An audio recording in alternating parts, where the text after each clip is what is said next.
My mom inherited a food environment that was largely ultra processed. And she didn't have this sort of information and research and social media, the ubiquity of these ultra processed foods. And I really do think well, for one, I'm just as fatigued with regards to the low carb, low fat, animal source food, plant-based. For me, what I think really are the big levers for people is just reduce your consumption of the ultra processed foods. Right. That's it. That's step one. I mean, we can get more granular. We could say focus on protein. It's better for your metabolic health. And all that stuff, I think, is important. But you got to meet people where they're at. And today, the majority of calories that people are consuming come from ultra-processed foods. And that's, 60% on average with regards to nutrition. Minimizing your consumption of those ultra-processed foods, crucially important.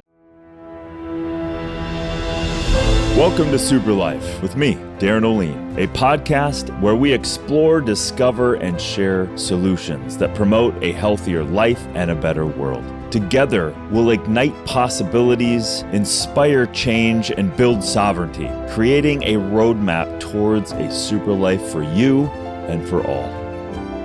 Get ready to start living your super life.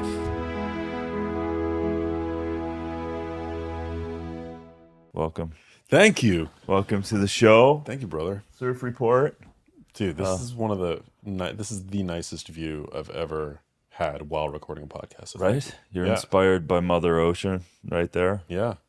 I'm going to start off by saying, okay, what is your definition of a super life? Ooh. I think a life of integrity, curiosity, openness, honesty. Yeah, that would be it. Nobody's perfect. Right. We get things wrong all the time. We're fallible.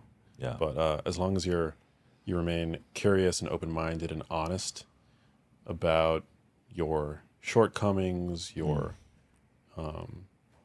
weaknesses, mistakes you may have made, I don't know. Right. I think that is to be superhuman. That is huge, I think. I think in terms of how you navigate when things are brought up, hard things, that you see things in yourself, because that's curveballs we don't often get to see. They're maybe behind us in our unconscious, and all of a sudden they surface from a relationship or something like that. How do you find, because it's so easy to deflect those things, it's so easy. And when you say integrity, when you say honesty, to me, those are pillars of inevitably upwelling some of the stuff. So how do you navigate when stuff comes up and you're faced with it?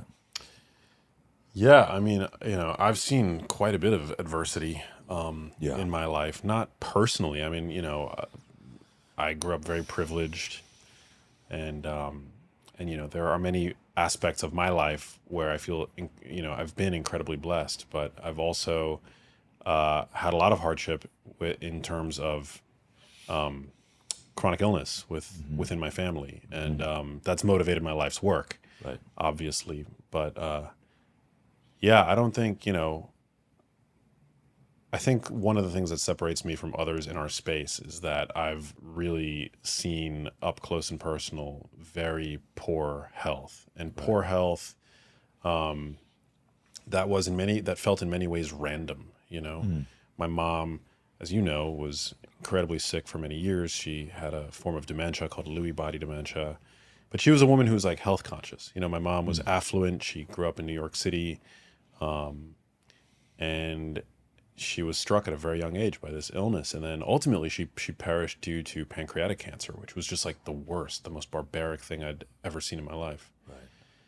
And I'm now in my 40s. I'm 42. I've had some health stuff pop up, also seemingly randomly. And so I'm just trying to learn as much as I can, do the best that I can, and share with the highest degree of integrity and honesty that I am capable of. Well, and that's the thing that comes off about you too. You are curious. You are honest in the position that you have learned to be in, and you share that, and you've come from that space. So you continue to be kind of open in that way and disseminate information and share it. And I've always appreciated that about you. And likewise.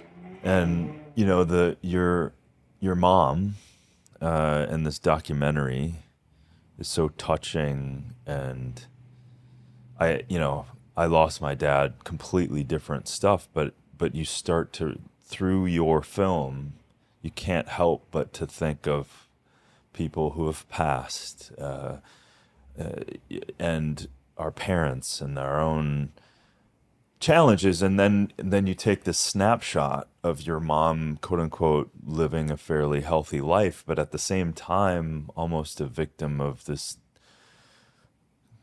quickly processed food that was emerging through her, through the 70s, 80s, 90s, and we had no idea, and we thought some things were the way they were. And yet, how do you wrestle with that now? It's that whole thing of like, fuck, she was doing what she thought was good. And then, in retrospect, we're always like, okay, this is what I think now, but all of it could change. Yeah, that's why I think, I think you can't plant a flag too strongly in any one ideology. I mean, that's something that has certainly proven to be true, at least in terms of my own observations of the, certainly the nutrition landscape, but I think in the larger scheme of things, the landscape with regard to exposure to environmental toxicants, which, I super appreciate the advocacy that you've done. And this is a topic that's been, for years, incredibly concerning to me, and has only become more so, particularly, with new research, with more recent conversations that I've had with regard specifically to brain health and, these neurodegenerative conditions. You just can't be dogmatic, because we're always learning. And I said this in my first book, Genius Foods, in 2018, that the science is continually evolving. And there will be things that I have written in this book that years from now will be proven wrong. Right. And that should be, in fact, the case, because that's science, Right. And that has happened. And I'm just so incredibly grateful for science and research as it comes out, But we also have to be mindful of the fact that science is it's an industry. Healthcare is an industry, and it is an industry run by humans who are just as fallible as you or I, who are just as prone to, confirmation bias, greed,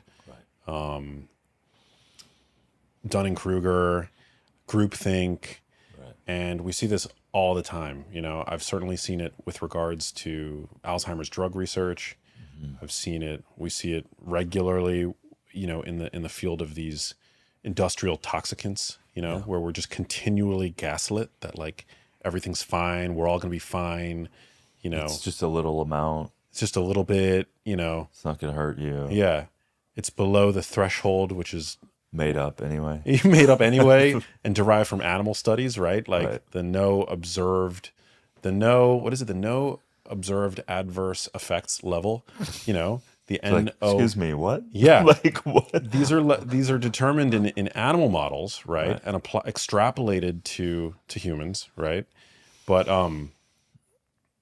it's like we can use that kind of animal research, but when we show mechanistically that these same kinds of studies are causing X, Y, and Z in animal models, where's the human randomized control data? Right.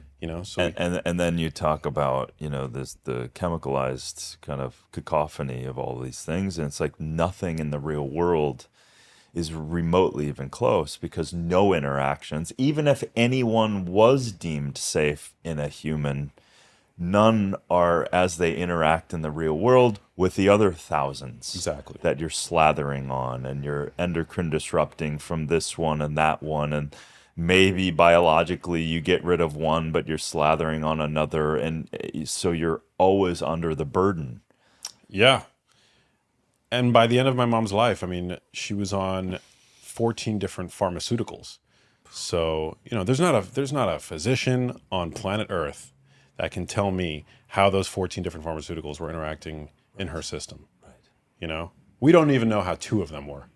It's like whack-a-mole in a sense, right? So there's some side effects, and like, well, do this, and then side effects, and do that, and side effects, and that must have been hard alone. Just that kind of seeing the number one. There's so many levels to this. You're seeing her actual decline. and then you don't. It's hard to put your finger on. Well, what am I actually receiving now from the side effects? Like, is that from the disease, or is that from? And how do you know what's effective? And Oh yeah. I mean, with many of these pharmaceuticals, you have what's called the number needed to treat. So, and every drug has a different NNT, and this is actually publicly available information. But for example, you might need to give a drug to 700 people, for example, before you prevent one cardiovascular event or one, cardiovascular related death. 700 people have to take that drug. Which, if we're talking about seatbelts, for example, all of us have to wear seatbelts to prevent, how many deaths a year occur due to seatbelts. But there are no side effects. Like wearing a seatbelt is perfectly safe, and reasonable, and it makes sense. Right. But these drugs are typically not without side effects. And with regards to these neurodegenerative conditions, which is my wheelhouse and my passion, a lot of them, the vast majority of them are minimally effective, if effective at all. Right. And yeah, my mom was on a catalog of them by the end of her life. Wow. And it just kind of hit me because my dad suffered, and it was neurological to begin with, right? So he had chemical sensitivity, right? First in the 90s, right? So all of a sudden, like, I'm convinced that if he didn't die of because he was so depressed and affected, and he broke sobriety after 30 years, and ultimately the alcohol killed him, I'm convinced that he was sliding down a neurological storm, right? Just as I was listening to you going, of course, because he was already demonstrating those symptoms, but from a completely different angle. Had he ever done a gene test, or you? Do you know if you carry, No. for example, like the ApoE4 allele, which is the most well-defined Right. Alzheimer's risk gene? There's some evidence, and it's sparse epidemiologic data, but that suggests that ApoE4 carriers are even more sensitive to pesticide exposure, That's and interesting. and exposure to other toxicants. That's interesting. And me and my mom are both 3/4, so we both carry one copy of this gene that imposes increased risk. It's not a deterministic gene, Right. but it just implies that it's the ApoE4 carriers might be the canary in the coal mine for the modern way of life. Right. They're more vulnerable. Right. And so let's talk about that. And first off, maybe before because I want to get down there, because the expression of there's gene, and then there's the epidemiologic expression, and there's a whole lot of stuff. And obviously you've dedicated your life to also understanding what we can do and the levers that we now hold, which we didn't know we held before, right? So, but before all that, maybe people who haven't seen the film, and maybe set that up a little bit. And it's a brilliant title, I think. Little Empty Boxes. What does that mean to you, that title? Well, there's a scene in the movie which was a really heartbreaking scene, but it's my mom. It's like one of these confessional style interviews where my mom is trying to articulate like what's going on in her inner world, and the way that she describes it is the boxes remain empty.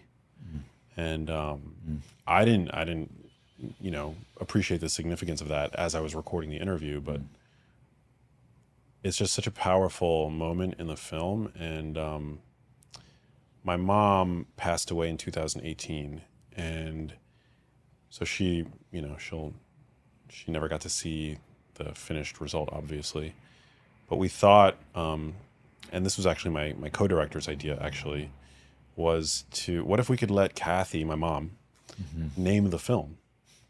And because the film really it's a love letter to her and to science and to research, but first and foremost, it's a tribute to my mom.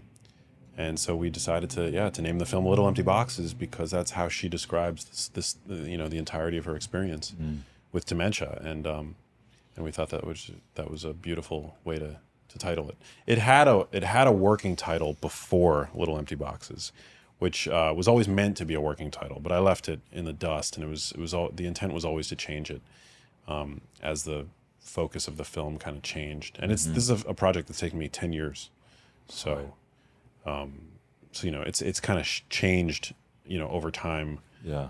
In terms of the focus, but yeah. Well, it's there's this, and now the title means so much more. I remember the one scene where you were in front of, I think it was a wish fountain or something, and she was writing down. She wrote it down, and then instantly kind of forgot what she wrote down, and you were like, "Well, just read it," and she was like, that empty box, she couldn't find it. She couldn't even find it to read it, right? And it was just like those moments throughout the film, you're going, wow. I can't imagine what that feels like when you're seeing this, your mom, and she's like, and of course you can't understand it. You go, what do you mean? You just wrote, like, what? Yeah, it's crazy. You're like, and I watch scenes like that, and I can detect the impatience in my own voice and the frustration. Sure. And it makes me cringe, there are more than a handful of scenes in the film that, I can barely bear watching myself, because I'm like, God, I wish I would have been just a little bit more patient in that moment. But I remember, and the people around me, my co-director in the project, constantly have to remind me to give myself grace, because anybody would feel the same way, going through that. Like, you're incredulous. You just can't believe that something that was the person who the tent pole of your family, the most important light in your life, can't remember or even read what she had written seconds before. Right. And that's just what it's like going through, experiencing somebody with dementia. I learned something later, after my mom had passed, that is a suggested way of interacting with people with dementia. There's a concept, I don't know how evidence-based it is, but it's this concept of therapeutic fibbing, where somebody with dementia, it's actually better, it's more comforting to just go along with whatever it is that they're suggesting, even if it doesn't make sense to you at all. Even if it doesn't make any sense, as opposed to, well, what do you mean by that? Right. Well, what do you mean? Right. What do you mean? And they can't find it, so they're more and more confused. They're getting agitated, right, and frustrated, but I don't know if that's.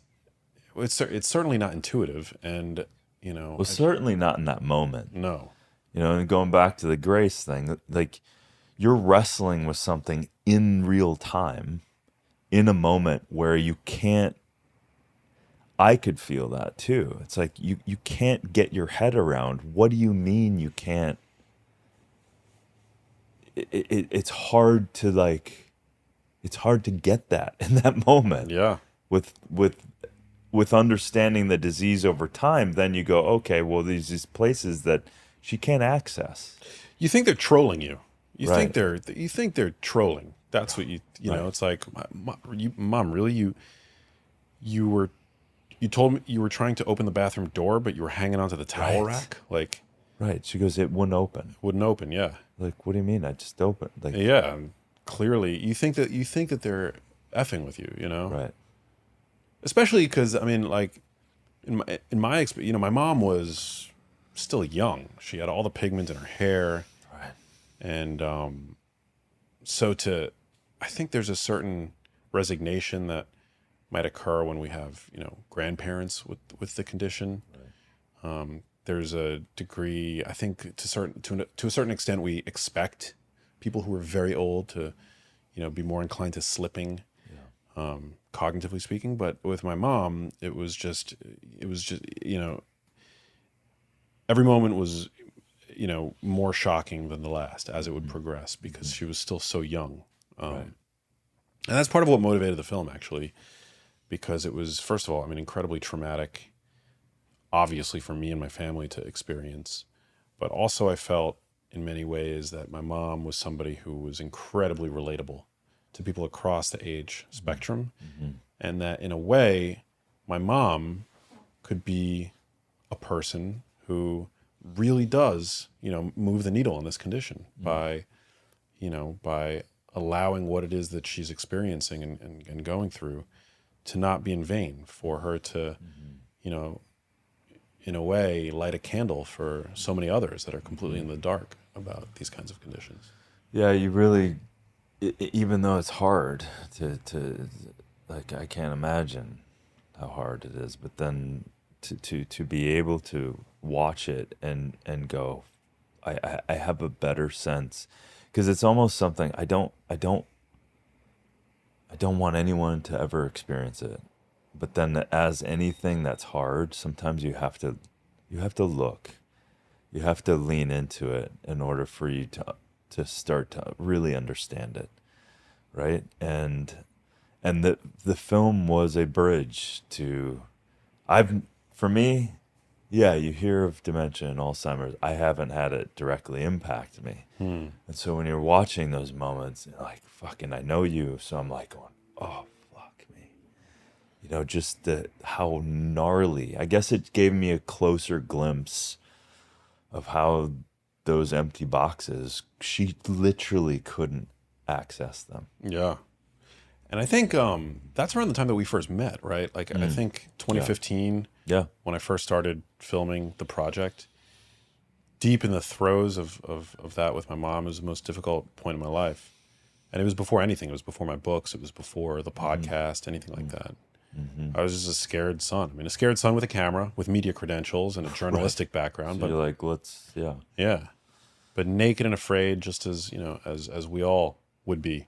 Did you feel like it gave you a perspective, almost like a witness, that kind of helped support the process for you a little bit? Because you could kind of go, I've got this kind of camera avatar, so I've in a way maybe divert some of the initial acute challenges to then go, I just gotta kind of, and it could go both ways, right? It can kind of keep you out of the moment. Yeah. And also bring you into a broader perspective. I don't know, like, what was that like? Yeah, I mean, for me, it was part of it was, I think, an artistic sensibility that I have to transmute pain into something meaningful and poetic. I've always been that way. When I went through a bad breakup in my 20s, I wrote a bunch of songs about it, and I got to express myself as a musician, which I thought was, really fun. And I've kind of put that side of myself on the back burner, for the past decade, because I have a guitar, so yeah. No, I'm just kidding. Oh, dude, I would pick it up. But when my mom became sick, it wasn't writing songs that I felt like was the appropriate and most productive medium. But I picked up a camera, and I had actually studied film as an undergraduate. My major in college was I double majored in film and psychology with a focus on documentary filmmaking. And so when my mom became sick, I thought that it was the most intuitive way for me to turn how dark of a time that was in my life into something that I felt like I could like put myself, apply myself to. And, but in tandem with that, it was a medium that I felt like there were a number of different advantages that I could exploit specifically for the betterment of my situation. Right. So, Right. It allowed me to, it served as a calling card so that I could get in the room with scientists whose work I had been reading. Right. It allowed me to, well, for one, also engage with my mom, because my mom was somebody who was she was my biggest fan. She'd go along with any pet project that I had devised throughout my life. And she, as you might be able to tell in the movie, she actually liked being in front of the camera, and she's very comfortable there. And so so it served multiple purposes, and it did feel incredibly therapeutic to me. Yeah, and that's, so as you're unpacking this thing, and like from your other side of you, like the science intellectual, in reverse engineering kind of how she got here, what were some of the kind of the obviously there's so much to understand about dementia, Alzheimer's, Parkinson's, ALS. There's a lot going on with all of that stuff. What were some of the obvious things that we're starting to you get clear about maybe even broadly for people listening, but also specifically in what may have led your mom down this expression path of... Yeah. And keyword there is may, because I will never know what caused this for my mom. Right. It could, and I talk a lot about nutrition. Obviously, I think I'm known, at least in part, for that. Nutrition might have had nothing to do with what my mom developed. Might have had something to do. It might have had everything to do. I'll never know. Right. So with that preface, I think what I believe to have the factors that I think likely played a role are, well, multifactorial. I do think that, my mom inherited a food environment that was largely ultra processed, and she didn't have there was not this sort of information and research and social media where people are now starting to talk about, the ubiquity of these ultra processed foods. And I really do think well, for one, I'm just as fatigued with regards to the low carb, low fat, animal source food, plant-based. Like, for me, what I think really are the big levers for people is just reduce your consumption of the ultra processed foods. Right. That's it. That's step one. Mm-hmm. Right. I mean, we can get more granular. We could say focus on protein. It's better for your metabolic health, and all that stuff I think is important. But you got to meet people where they're at. And today, the majority of calories that people are consuming come from ultra processed foods, and that's 60% on average. But you look at certain demographics, right? Like Black Americans, on average, 80% of their diets are ultra processed. And there 80%. are socioeconomic factors at play here. I'm not saying that it's all choice. Right. It's certainly not. Many still live in food deserts and what have you. But I think that's like the big problem with regards to food. And I think there are many problems, with when discussing ultra processed foods. I don't think it's necessarily I do think there is a calorie issue, that they're highly calorie dense, they're minimally satiating, they're hyper palatable. But ultra processed foods are a major route of exposure to environmental pollutants, whether we're talking phthalates, and I mean, this better than anybody, you've written an entire book on this. And so there are many problems, I think, and with regards to nutrition, but like minimizing your consumption of those ultra processed foods, crucially important. And my mom, again, she grew up with a certain framework around nutrition. Again, she was health conscious, but she was always afraid of heart disease. So, growing up, I remember if there was a red Heart Healthy logo on the product, it was in my shopping cart and had passed through my kitchen at some point or another, and my mom consumed a lot of products like that. Heart Healthy whole grains and grain-based products and things like that, which, most of the time, even products labeled whole grain in the modern supermarket are refined grains. They're like essentially refined. So it started even though that little, I remember that like it was yesterday too, and it started sliding into the ultra processed world, right? And it started creating all of this kind of but hey, now we have this label, and I trust my regulatory bodies, and it's good for me because I'm considerate about my heart health.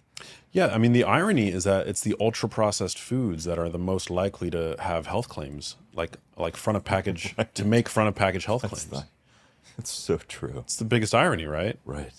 It's not the foods around the perimeter of the supermarket. Right. The avocado's doesn't have its own branding claim. Exactly.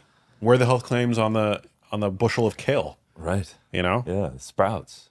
You could make a ton of health claims about kale. Kale's incredible.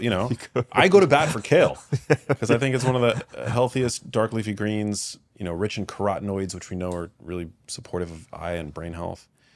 But it's the ultra processed foods that tend to make the health claims. And those are my mom was very seduced by that kind of marketing. I also think that the exposure the environmental health aspect of things is really important. And this is something that we actually didn't cover all that much in the documentary, but I've become really concerned about exposure to certain herbicides, pesticides, industrial solvents. We're now seeing that many of them are likely causal with regards to Parkinson's disease. Right. And my mom had a Parkinsonian condition. That's what I remember, yeah. Yeah. So compounds like, there's a neurologist at University of Rochester who's doing a ton of great work advocating on behalf of greater awareness, greater research dollars going into this. Parkinson's disease, most of the research funding on Parkinson's with regards to Parkinson's disease goes into the genetics of Parkinson's disease. But Parkinson's disease has very low heritability. It's not a genetic condition. Right. We have certain genetic risk factors, but it is a condition that is largely, we're starting to, right. It's a growing field of research and concern, and more research needs to be done, yada, yada, all that stuff. But there's a lot of, evidence suggesting that it's exposure to specific mitochondrial toxins right. that enter the brain and destroy the dopamine producing neurons in the region of the brain affected by Parkinson's disease.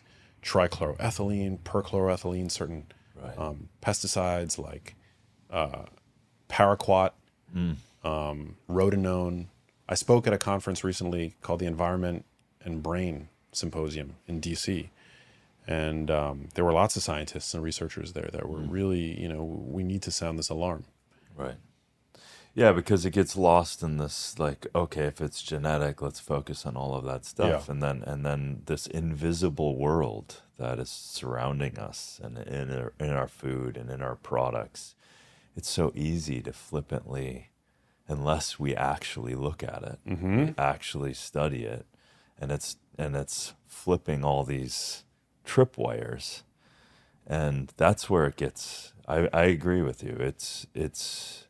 You see that, not to go off on a tangent, but that 3M article that came out, with Chris Hansen, where she was in the 90s, a PhD student, and was like starting to test all the blood of seeing like how much PFAS was in the blood, and this was in the 90s, and she literally couldn't find any blood without PFAS in the 90s. And so she was like telling everybody, and they're like, nah. And think of it. She's a woman at 3M as a student. And so they're gaslighting her already. She pulls the string. They knew PFAS was dangerous in the 70s. Now, everyone listening, you and I both know it's a forever chemical. So it persists in biology, it persists in the environment, and they knew it in the 90s. DuPont created it. 3M took it, Scotchgard, all of that stuff. So she went to the history archives of blood before the Industrial Revolution and the creation of PFAS to only then find blood that was clean of PFAS. It's shocking. That's so to our point, we're playing with, okay, even when we're talking about ultra processed food, it's just a term that doesn't mean much. It's just like, oh, yeah, donuts and cakes and pies, and I won't eat much of that anymore. But it's this bringing together chemicals, unregulated pesticides, herbicides, fucking microplastics showing up everywhere. All that's petroleum, all those chemicals created that too. Like, so it's this, all of this stuff is less about the food and more about the chemical exposure and the consistent exposure of all of this stuff. Yeah, I think a lot of the conversation around like climate change and the environment has been dominated by, like CO2 and the release of greenhouse gases, because I think in a way that's used to control people, right? It's to sell certain, maybe meat alternative products, or sell certain kinds of cars, or, greenwash, certain types of clothing, for example.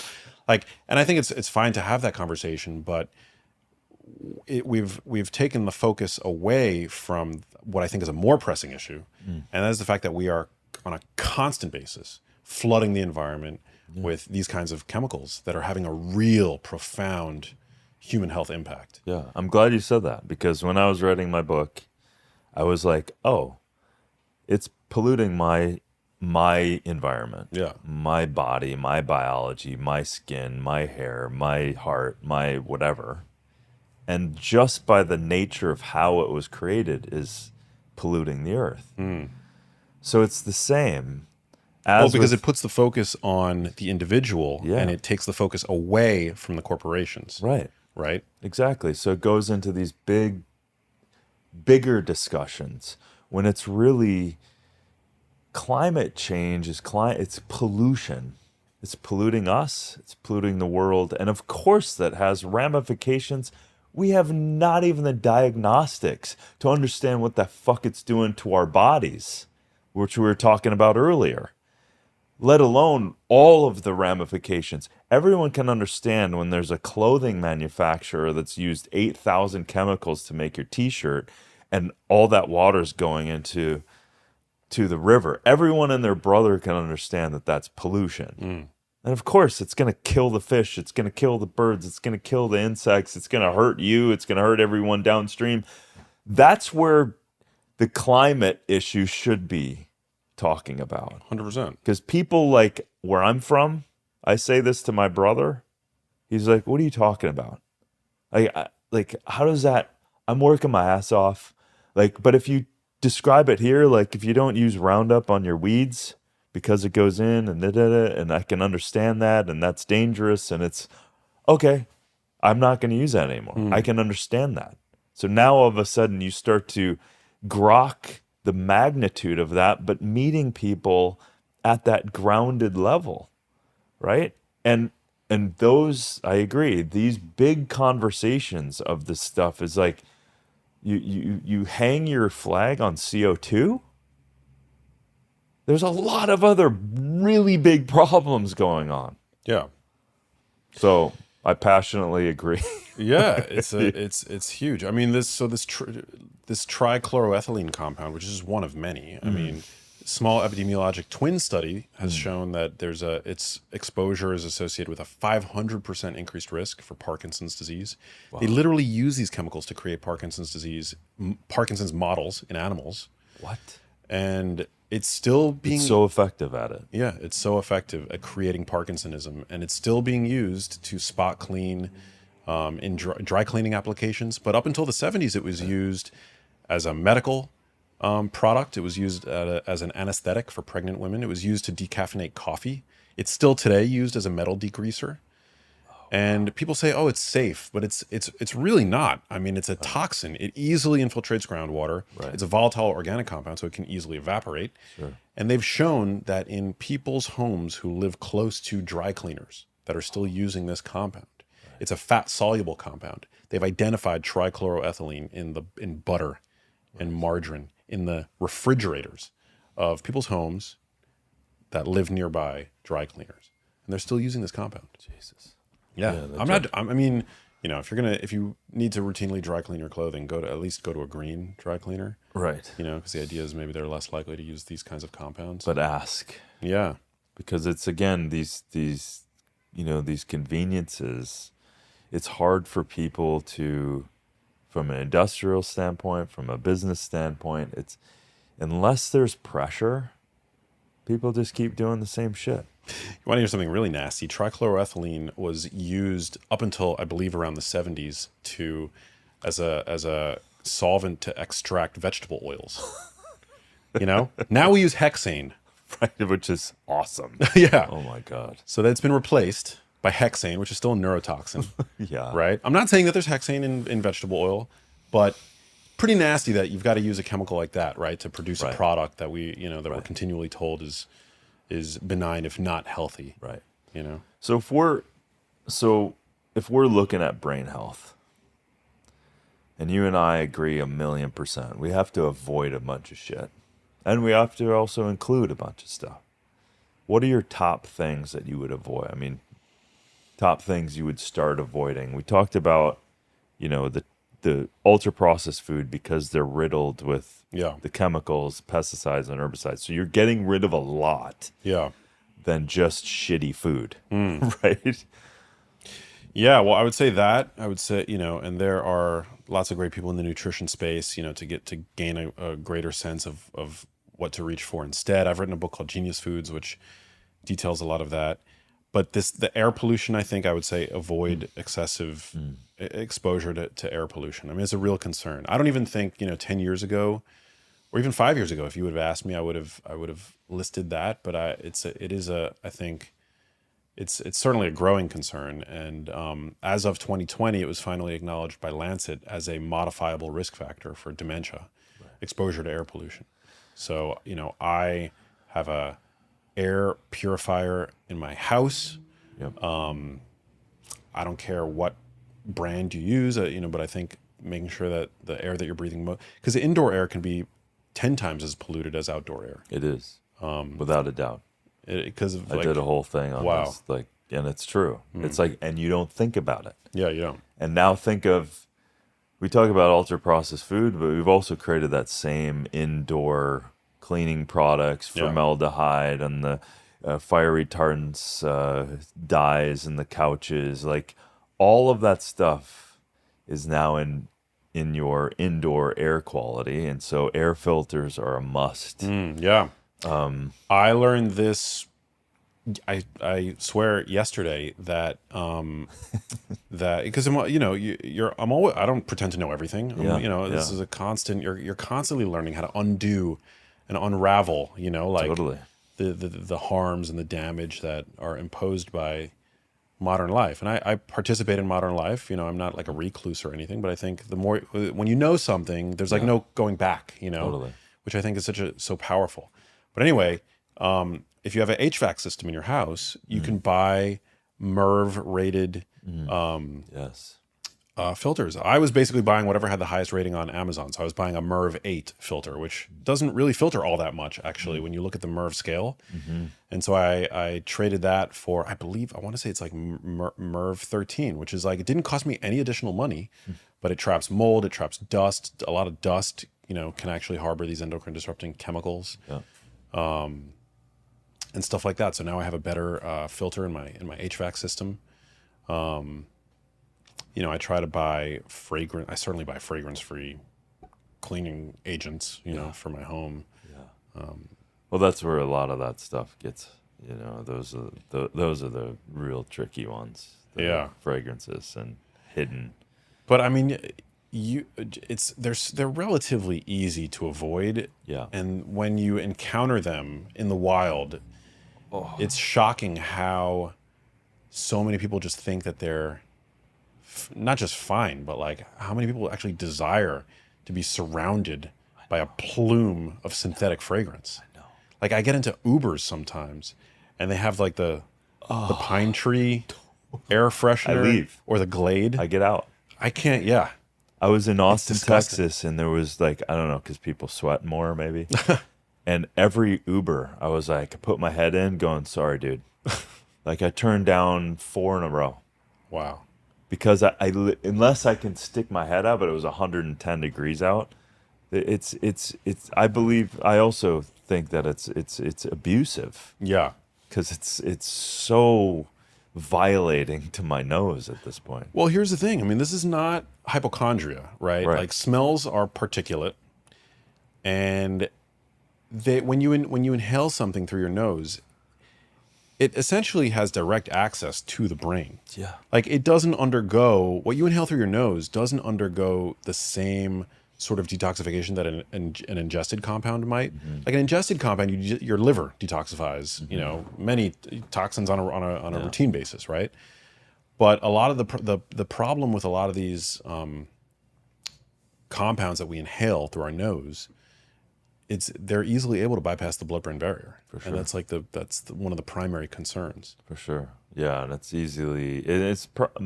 you could rank the olfactory system as one of the most powerful, right? And I think for that reason, you'd be fat. You met? Remember we were at Jen Cohen's and you briefly met the Dr. David Edwards. He's a aerosol physicist. Wow. From MIT and I think Harvard too. Wow. And he's the guy. when it comes to the olfactory system. That's yeah. I'd And love he to. created Fend, right? That the hydrating your upper respiratory system through a saline composition, which is essentially mimicking the ocean, and hydrating the upper respiratory system created an immune response, immune system benefit beyond Wow. many things. I'd love to talk to him. Yeah, it's been a while, but I enjoyed his product when he gave me a sample Yeah, of it. shout out to Jennifer Cohen. Yeah. She's an ass kicker as always. Yeah, in terms of like, again, kind of coming back through this process with your mom, like how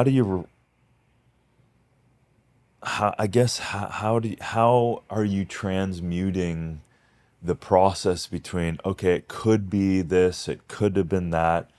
You got to talk with many of the scientists, and there's a few things I want to kind of get into in terms of interesting compounds. Maybe I'll just do that right now. But what are some of I guess some of the hopeful dementia, Alzheimer's, Parkinson's research that you're starting to see emerge that gives hope to, your mom being, Yeah. that catalyst for potentially other people not suffering. Well, like I she think did. the most exciting research is the research that shows that these conditions begin well before the presentation of symptoms, because that gives us the opportunity to intervene. Right. And what we're still looking for is that golden biomarker that tells us years before the presentation of symptoms who's going to go on to develop Alzheimer's disease, because at that point we can intervene. Right now, by the time you're diagnosed with Alzheimer's disease, you're already in late stage Alzheimer's disease. Whether or not the symptoms are severe, Right. because we have mild, moderate, severe Alzheimer's disease, but even mild, you're still essentially in late stage. Right. Because it's a disease that begins in midlife, essentially, if not earlier, with symptoms that appear in late life. Now, a condition like type 2 diabetes, we can catch it, so to speak, because we can look at your blood sugar, your fasting blood sugar, fasting insulin, your HOMA-IR. We can look at your A1C. There are many ways that we can catch it early, so to speak, while the pancreas is still working, and we can, there are dietary and lifestyle interventions that can help basically essentially reverse that disease. With Alzheimer's disease, there is no reversing it. Nobody has survived it. And that's because it's caught late. Similar to, I would say, pancreatic cancer. Unfortunately, and pancreatic cancer is a little bit more forgiving because it doesn't have you can still intervene, at a certain point. Unfortunately, 90+% of the time it's diagnosed, it's already, it's very advanced. Right. And I saw this with my mother. My mom was diagnosed with pancreatic cancer, at which point it was too late to intervene. Do anything. And so with Alzheimer's, I think, and in Parkinson's as well, by the time you're diagnosed with Parkinson's disease, half of the dopamine-producing neurons in the substantia nigra are already dead. So the fact that we know that these conditions don't begin overnight, to me, that's empowering. That means that, and I don't know if we need any additional research, to be honest. I think that we know that these conditions are essentially, they develop over decades, and we do have a degree of agency, Right. So if and at the same time, if we can't see that they are expressed, right, early enough, Yeah.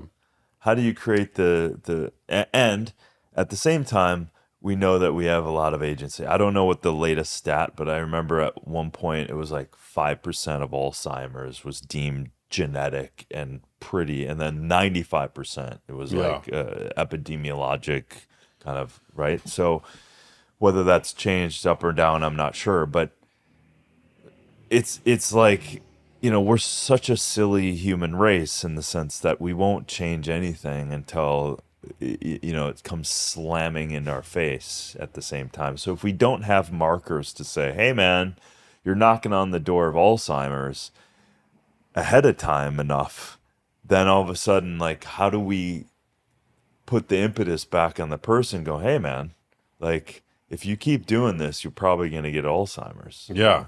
So how do you wrestle with that, and how do we kind of bring out the attention of like, or is it generalized? Like, if you're generally acting in this way from a lifestyle perspective, you're going to open up not only that door, but several other ones, right? Yeah. Well, if you're insulin resistant, we know Right. that having type 2 diabetes increases your risk between 2 and 4-fold.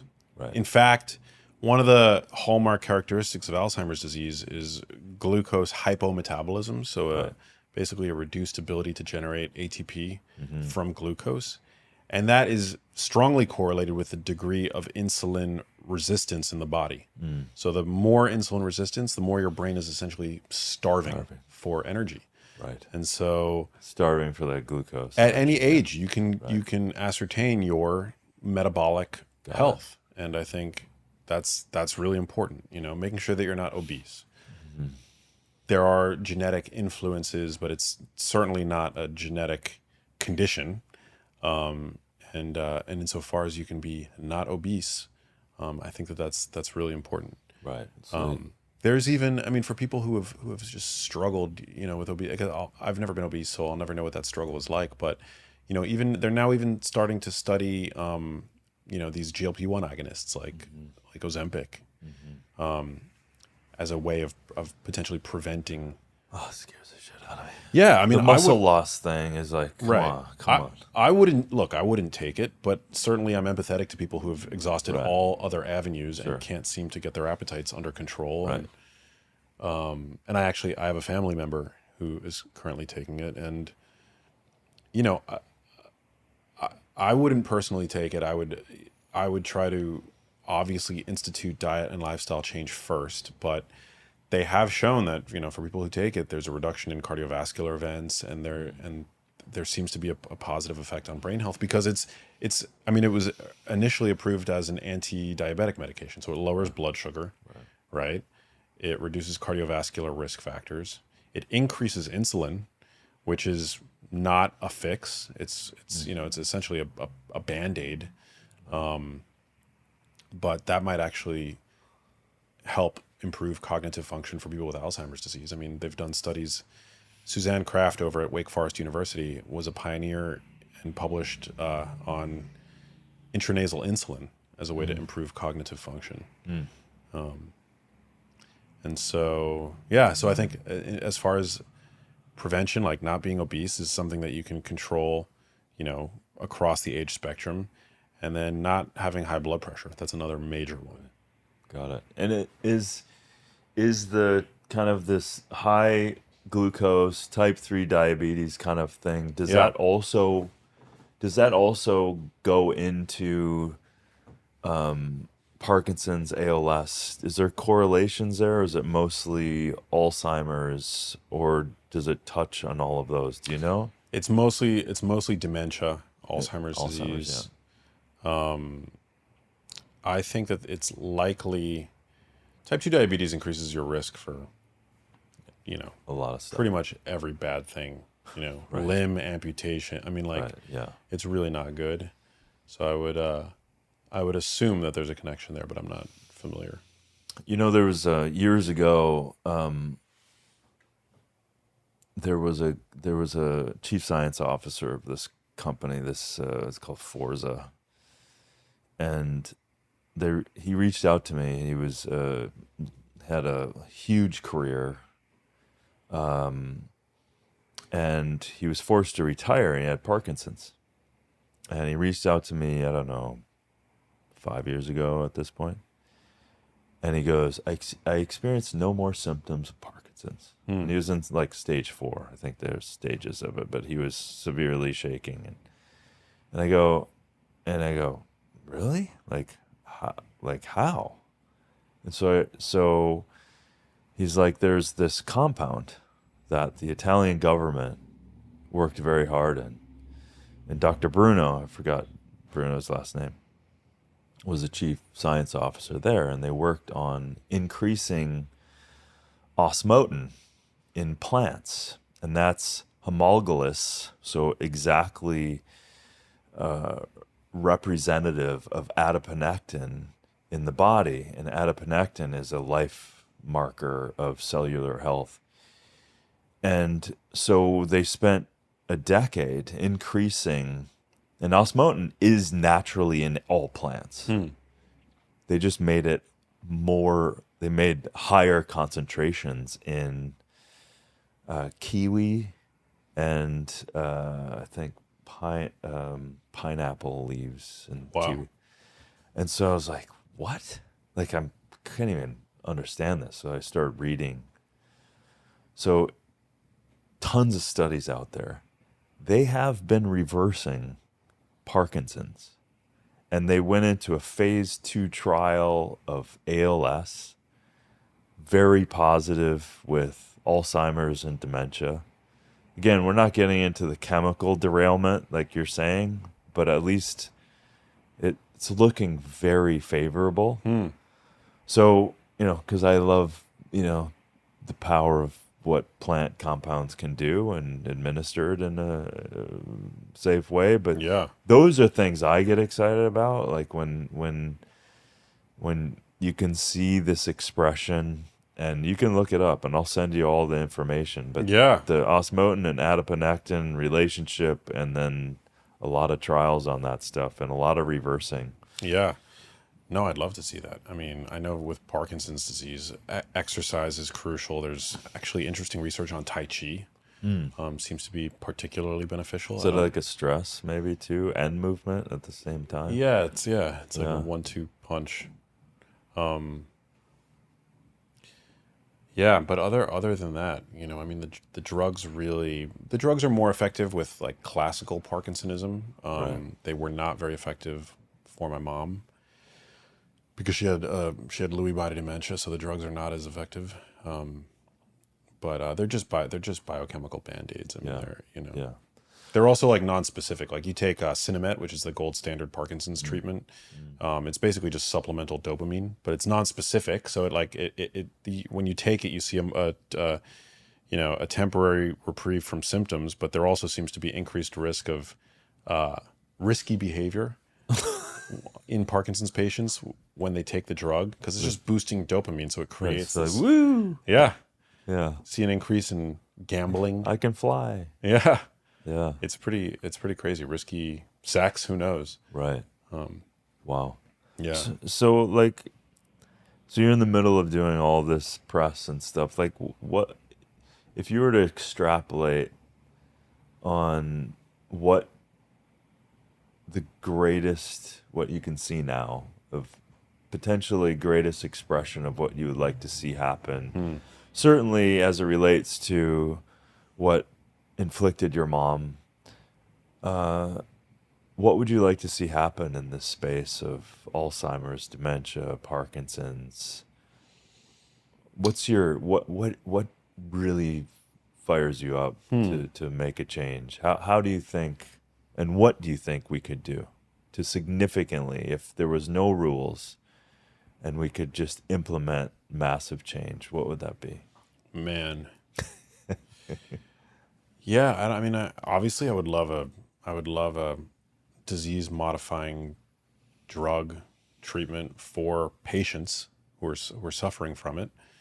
I don't think that's a possibility. I think that, again, it's a condition that begins, it begins simmering during midlife. That's why we see midlife obesity, midlife sedentary behavior, midlife high blood pressure seems to be closely associated with, late onset Alzheimer's disease. So I think finding that gold standard, that biomarker, that might be part of your annual physical, that clues us in a more specific way, an accurate way, who is most at risk. Because even people with the genetic risk factor, I mean, it's not these genes are not deterministic. Right. As you referenced, only about 5% less actually of Alzheimer's patients have developed that condition due to deterministic genes. It's a mutation, it's a variant. It's not the same as what most people will ultimately develop. And so, finding who are the patients that are most at risk, and then intervening as early as possible. But in general, I think, the advice that I would give to somebody at risk, but even to the general population, is very similar. I might make specific concessions based on certain genes and things like that, but really nothing major. We're at the nutrigenomics is in the earliest stages. So, it's like anybody who makes strong claims around diet and genes, I think is probably getting a little bit ahead of the science. But, for ApoE4 carriers, I might suggest like lower levels of saturated fat, for example, from ultra processed foods and the like. But even that is a claim that I don't make with absolute certainty, because I think we there's a lot that we still don't know. Right. Well, I think that's also a healthy perspective to be in, because as we look at anything, we realize it's so much more complex than what we can flippantly see on TikTok or. Yeah. I focused on diet because I'm passionate about nutrition, but back at the very beginning, this whole environmental exposure thing, certainly wasn't on my radar. Right. But my mom was somebody who worked in the garment center in New York City, so in all likelihood, was exposed to these kinds of chemicals. Dry cleaning chemicals. My mom was a fashionable woman. I'm sure she dry cleaned clothing on a regular basis. She was exposed to. Probably, and she was a manufacturer, clothing manufacturer. So I don't know, exactly what it was that she was exposed to, but it doesn't take a stretch of the imagination that, some of these compounds she might have crossed paths with at one point or another. My mom also never believed in organic. She was just not she was not a believer, Right. It cost more, and yeah, so maybe a lifetime for an ApoE4 carrier, a lifetime of exposure to non-organic produce, plus air pollution, plus exposure to some of these, industrial solvents. Right. Like, well, that's the thing. There's often not one smoking gun. It's this modern day world that we're in, and we have to keep our, awareness up. And that's interesting though about the clothing. And I don't think clothing has gotten enough attention in terms of how toxic it is. And then think about during that time where she was growing up, that was the boom of synthetic fiber.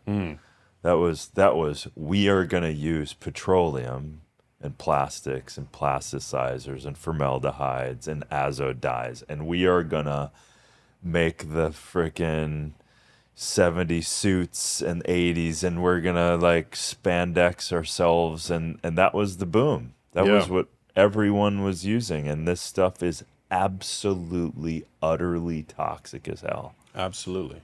Right? Yeah, so I think my mom was in many ways the canary in the coal mine. That's what I believe, and it's been the most tragic thing in my life to have lost her. But I don't think it was random. I don't think that it was genetic.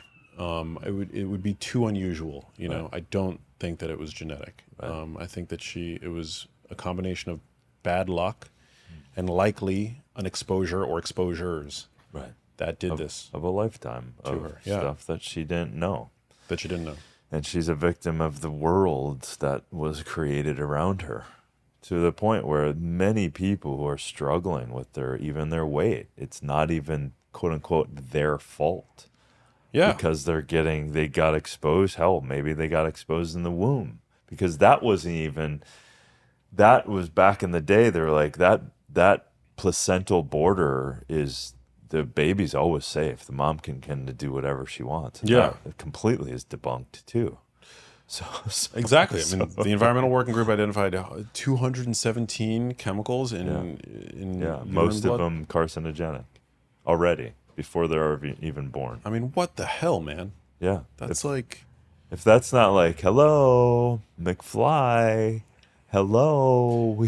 But even today, we're gaslit by experts on social media, quote unquote experts who are like, don't worry about a thing. Glyphosate is the most studied chemical on earth. Like, maybe, who knows? But like, we're also told that all foods can fit. There are no such thing or as good or bad foods. A calorie is a calorie, and this is messaging largely, seeded by the ultra processed food industry, of course, Right. parroted by many but not all dietitians on social media. Yeah. And and there's no suggestion that these foods actually change behavior and cause their own overconsumption. Mm-hmm. And so your average person who's obese and is like going, to some of these more evidence-based, personas on social media,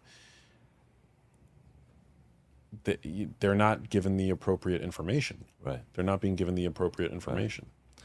And the trick with all this stuff, as you know, is it's not smoking a cute gun.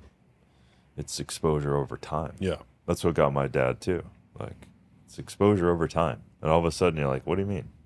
What do you mean you can't smell something and you get brain fog and you can't think? What are you talking about? How did that just show up? Mm-hmm. So you look at these and you don't believe them, right? And your mom, when she first discovered she was having, or you first discovered it's hard to believe. You go, what do you mean? I can't put my finger on it. No one can really test for it. Like, how is that possible? Yeah. And that's the challenge. Like, we have to bring out the unseen. Yeah. Right? We have to bring out, and the film does a beautiful job of viscerally walking through a bit of the journey with you, and then peppered with some important information about the awareness that we need to have. And like, I believe in the human spirit. I believe in the numbers of the world over the few that are making these choices for us. And so if we can raise the attention and raise the awareness of and for the people that are the largest population, then we put pressure, because we know what that does. Plausible deniability gets something in the market, and then when we put pressure back on them, they freaking change. Yeah, totally. Yeah, that's why I think people do need to act and should have faith that their actions count. Yeah. That their actions matter. Yeah. One of my favorite lines from David Mitchell's Cloud Atlas, which is one of my favorite movies. Yeah. Yeah, it's true that you are but one drop in an endless ocean, yet what is any ocean but a multitude of drops? Right. Bam. Bam. Dude, that's it. That's it. And we don't own that we are a powerful drop, right? I think the apathy is potentially also plagued. We don't realize how powerful we are. Right. Right. And we are part of that ocean, man. Yeah. That is some view. We can create some waves, brother. Yeah. Come on now. That's the whole point. And I like to remind my audience that, yes, I've learned a lot, and I've built a large platform at this point, but I'm just a guy.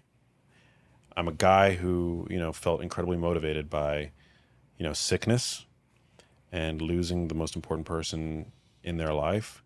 But the excuses are the days of being able to use ignorance as an excuse, I think, are numbered, because we have the internet. I have all of the world's knowledge at my fingertips 24 hours a day thanks to my smartphone. And smartphones are increasingly accessible. Wi-Fi is accessible. Podcast free resources like your show, like my show. The information is out there. Yeah. And so I'm super grateful, that people do have access to this kind of information and insight, because it's not something that my mom had access to for the majority of her life. Totally. And but yeah, we're the dark is being lifted, and I think it's a really positive thing. You just have to act. You just have to take the knowledge and act, because knowledge is worthless if it's not acted upon. Totally. Yeah. Well, I'm proud of you for the work. Thank you, brother. That you've been doing. I'm proud of you for doing a very challenging documentary. But I'm also just stoked that you've taken a lot of that energy and transmuted it for other people to have some agency for some potential change in their life. Thank you, brother. Well, you have done the same, and I applaud you and celebrate you and your work. And yeah, we're all just look. You gotta light a candle. You know, like you might not. Whoever's listening to this, you might not have a podcast. You might have a YouTube channel. You might not have a TV show like this legend over here does, but you know, you can affect the people in your immediate circle. You can affect your family members, your friends and loved ones. I say on all my podcasts, you know, share this episode with friends and loved ones that you think may benefit from it, because it's you know, you can pay it forward and you can actually make an impact. Totally. You just have to do it. Totally. You know? It's so easy for people to get like locked in their life. Yeah. And so to share stuff that can kind of give other knowledge, to give a perspective shift is everything. Yeah. Word up. Thank you, man. Thank you, Darren. People should go to littleemptyboxes.com to watch my movie. It's the most important project I've ever done. So, shameless plug, but I've been working on it for a decade. It is not shameless to plug something that is beyond you, beyond your mom, but also includes you and includes your mom, and is a gift that to plug and to push something that is important as this is, we have to. Thank you. So everyone, check it out. Little Empty Boxes. We'll put the link in the show notes, and then share this episode, because Alzheimer's, dementia, Parkinson's is plaguing so many people, and it doesn't have to be so. Thank you for being an incredible advocate for change. Thank you, brother. Thank you for inviting me to your beautiful studio and for doing the work that you do and keeping me stocked up with barukas. You eyeing them up. Yeah. Yep. Thanks, brother. Thank you. Cheers.